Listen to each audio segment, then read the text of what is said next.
Menteri Hukum dan HAM Yasona Lawli Kamis siang meresmikan kantor imigrasi kelas 1 khusus Ngurah Rai Bali.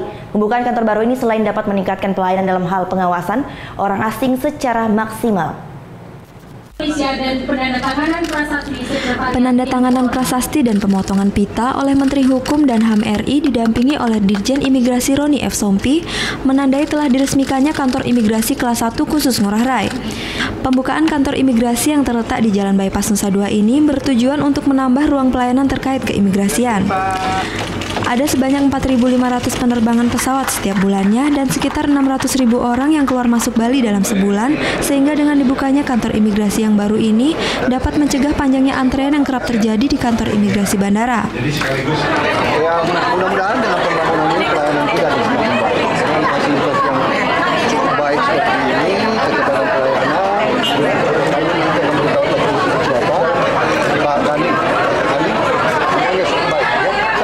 Dengan dibukanya gedung baru ini, Menteri Yasona berharap pengawasan terhadap orang asing juga bisa lebih maksimal. Terlebih Indonesia telah menerapkan status bebas visa kepada 169 negara. Surya Sanjaya melaporkan untuk NET.